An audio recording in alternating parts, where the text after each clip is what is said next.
ये आकाशवाणी रायपुर है। प्रादेशिक समाचार बुलेटिन के साथ मैं शुभ्रा भट्टाचार्य।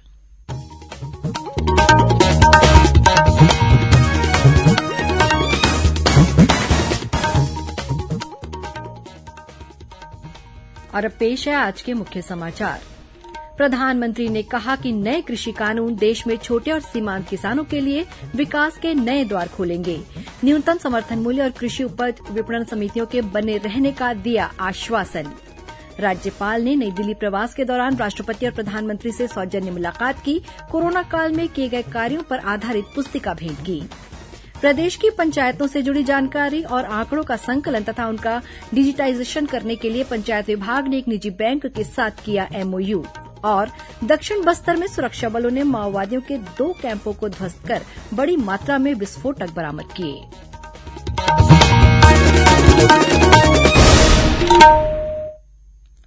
कोरोना महामारी के खिलाफ देश एकजुट होकर लड़ रहा है। आप भी हमारे साथ सुरक्षा और बचाव के 3 आसान एहतियाती उपायों का संकल्प लें। कोविड-19 से बचाव और सुरक्षित रहने के 3 उपाय। मास्क लगाएं, 2 गज दूरी है जरूरी, सुरक्षित दूरी रखें, हाथ और मुंह साफ रखें। अब समाचार विस्तार से। प्रधानमंत्री नरेंद्र मोदी ने कहा है कि नए कृषि कानून देश में छोटे और सीमांत किसानों के लिए विकास के नए द्वार खोलेंगे। राष्ट्रपति के अभिभाषण पर धन्यवाद प्रस्ताव पर हुई चर्चा का आज राज्यसभा में जवाब देते हुए उन्होंने कहा कि कृषि कानूनों का लक्ष्य 12 करोड़ से अधिक लघु और सीमांत किसानों की आकांक्षाओं को पूरा करना है। केंद्र सरकार द्वारा लागू किए गए कई सुधारों और योजनाओं का उल्लेख करते हुए प्रधानमंत्री ने कहा कि एनडीए सरकार गरीबों और किसानों को सशक्त बनाने के लिए प्रतिबद्ध है। उन्होंने कहा कि केंद्र सरकार ने वर्ष 2014 में फसल बीमा योजना के दायरे को बढ़ाया, जिसके तहत छोटे किसानों को 90,000 करोड़ रुपए दिए गए। उन्होंने ये भी कहा कि लगभग 1,15,000 करोड़ रुपए देश में किसानों के खातों में सीधे प्रधानमंत्री किसान योजना के तहत हस्तांतरित किए गए हैं। प्रधानमंत्री ने आश्वासन दिया कि न्यूनतम समर्थन मूल्य जारी रहेगा और नए कृषि कानून किसी भी तरह से कृषि उपज विपणन समितियों को कमजोर नहीं करेंगे। मैं विश्वास दिलाता हूं कि मंडियां अधिक आधुनिक बने, अधिक प्रतिस्पर्धी होगी। इस बार बजट में भी उसके लिए हमने प्रावधान किया है। इतना ही नहीं, एमएसपी है, एमएसपी था, एमएसपी रहेगा। राष्ट्रपति रामनाथ कोविंद से आज नई दिल्ली में छत्तीसगढ़ की राज्यपाल अनुसुईया उइके ने सौजन्य मुलाकात की। उन्होंने राष्ट्रपति को कोरोना संकट काल के दौरान उनके द्वारा किए गए कार्यों का प्रतिवेदन प्रस्तुत किया। राज्यपाल ने श्री कोविंद को बताया कि प्रदेश के अधिकारियों, सामाजिक संगठनों और रेड क्रॉस सोसाइटी जैसी संस्थाओं ने कोरोना संकट से निपटने में अपनी सार्थक भूमिका निभाई। इसके अलावा सुश्री उइके ने राष्ट्रपति के साथ छत्तीसगढ़ से संबंधित विभिन्न मुद्दों पर चर्चा भी की। राज्यपाल सुश्री उइके ने आज अपने नई दिल्ली प्रवास के दौरान प्रधानमंत्री नरेंद्र मोदी से भी सौजन्य मुलाकात की। इस मौके पर उन्होंने प्रधानमंत्री को कोरोना काल में किए गए कार्यों पर आधारित पुस्तिका कोरोना काल में राज्यपाल की भूमिका भेंट की। इस अवसर पर प्रधानमंत्री ने राज्यपाल से कहा कि भारत सरकार द्वारा चलाई जा रही योजनाओं की जानकारी अनुसूचित जाति, जनजाति तथा जरूरतमंद लोगों को मिले और वे लाभान्वित हों। छत्तीसगढ़ में कोरोना संक्रमण के सक्रिय मामलों में कमी आई है। इस संक्रमण से स्वस्थ होने वालों की दर बढ़कर 97.38% हो गई है। छत्तीसगढ़ में बीते 24 घंटों के दौरान कोरोना संक्रमण के सिर्फ 186 नए मामले सामने आए हैं। वहीं 2,99,000 से अधिक कोरोना संक्रमित व्यक्ति इलाज के बाद स्वस्थ भी हो चुके हैं। प्रदेश में फिलहाल कोरोना संक्रमित करीब 4,300 लोगों का विभिन्न अस्पतालों या होम आइसोलेशन में इलाज चल रहा है। इस बीच राज्य में अब तक करीब 1,68,000 स्वास्थ्य कर्मियों और फ्रंटलाइन वर्कर्स को कोविड वैक्सीन लगाई जा चुकी है। राज्य में बीते 2 दिनों से राजस्व विभाग के अधिकारियों और महिला तथा बाल विकास विभाग के कार्यकर्ताओं का भी कोरोना टीकाकरण शुरू कर दिया गया है। पहले चरण में प्रदेश में 2,67,000 स्वास्थ्य और फ्रंटलाइन कार्यकर्ताओं को कोविड वैक्सीन लगाई जाएगी। विकल्प शुक्ला, आकाशवाणी समाचार, रायपुर। राजनांदगांव जिले के खैरागढ़ ब्लॉक में 92% फ्रंटलाइन वॉरियर्स को टीका लगाया जा चुका है। विकासखंड चिकित्सा अधिकारी डॉक्टर आर ध्रुव ने बताया कि ग्रामीण क्षेत्रों में दूसरे दौर का टीकाकरण कार्य शुरू हो गया है। श्री ध्रुव ने सभी चयनित कोरोना वॉरियर्स को केंद्र में पहुंचकर टीकाकरण का लाभ उठाने की अपील की है। उन्होंने कहा कि टीकाकरण के बाद किसी भी केंद्र से साइड इफेक्ट की शिकायतें या किसी तरह की समस्याएं सामने नहीं आई हैं।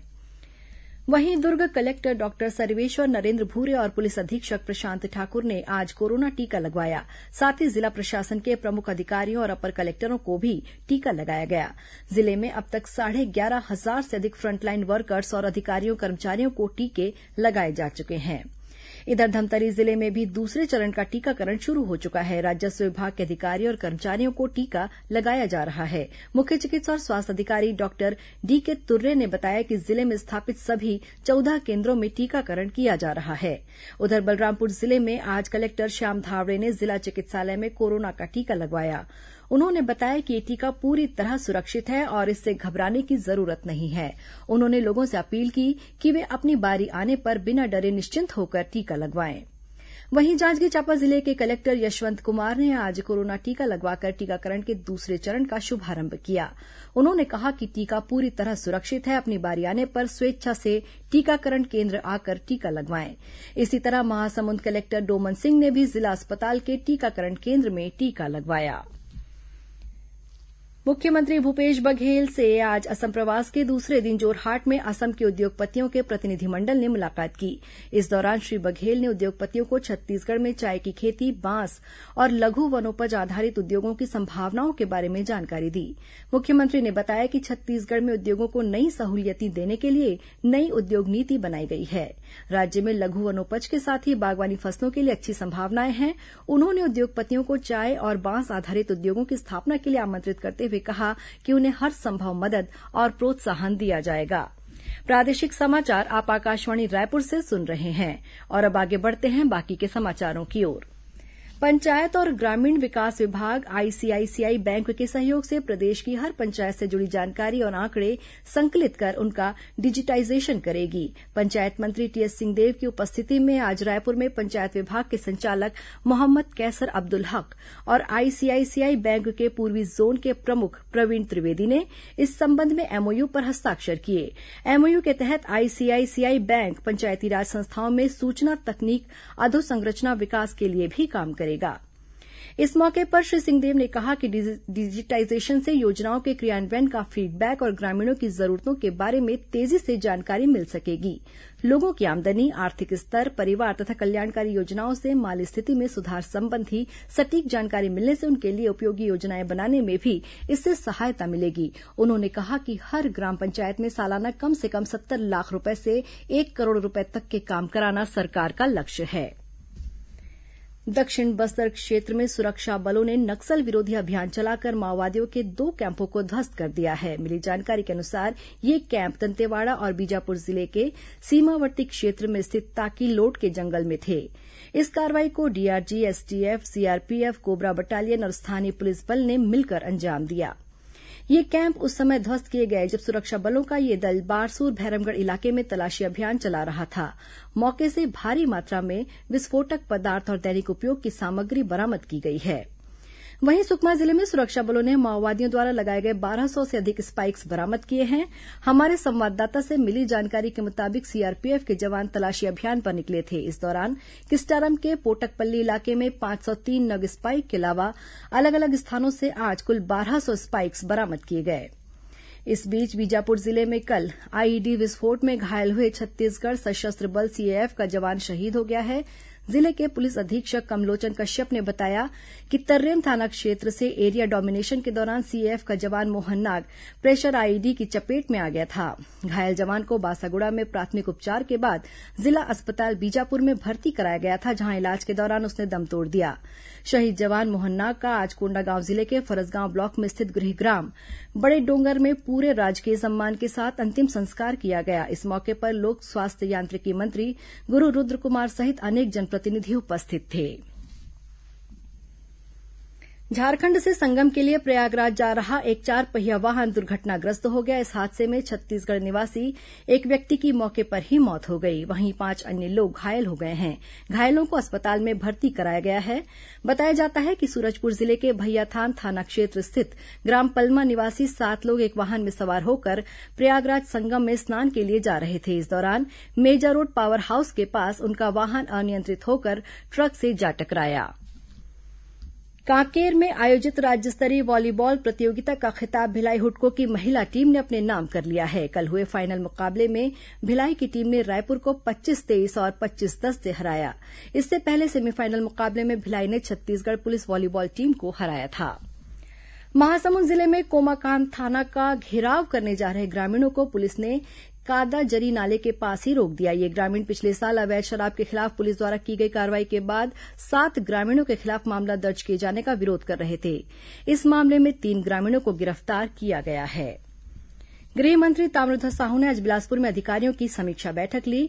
इस दौरान उन्होंने नगर निगम द्वारा सड़कों की खुदाई के बाद मरम्मत का कार्य शीघ्र करने को कहा ताकि आम जनता को कोई परेशानी न हो। और अब पेश है मौसम का हाल। उत्तर भारत से आ रही शुष्क और ठंडी हवाओं के कारण प्रदेश में एक बार फिर ठंड बढ़ने लगी है। वहीं सरगुजा और बस्तर संभाग में शीतलहर चल रही है। मौसम विभाग से मिली जानकारी के मुताबिक आगामी 1-2 दिनों में राजधानी सहित प्रदेश के अधिकतर स्थानों पर तापमान में गिरावट आने के बाद कई स्थानों पर शीतलहर चलने की संभावना है। वहीं कुछ अन्य खबरें संक्षिप्त में। छत्तीसगढ़ लोक सेवा आयोग द्वारा सहायक संचालक कृषि के 25 पदों के लिए चयन सूची जारी कर दी गई है। चयन सूची आयोग की वेबसाइट पर उपलब्ध है। भारतीय रिजर्व बैंक द्वारा राजधानी रायपुर में आयोजित किए जा रहे वित्तीय साक्षरता सप्ताह का आज स्कूल शिक्षा मंत्री डॉक्टर प्रेमसाय सिंह टेकाम ने शुभारंभ किया। रायगढ़ के वरिष्ठ पत्रकार और पूर्व प्रेस क्लब अध्यक्ष वासुदेव मोदी का आज तड़के निधन हो गया। वे 85 वर्ष के थे। महासमुंद के कोतवाली थाना क्षेत्र में आज एक शराब दुकान में मारपीट के बाद आरोपियों ने शराब दुकान में आग लगा दी।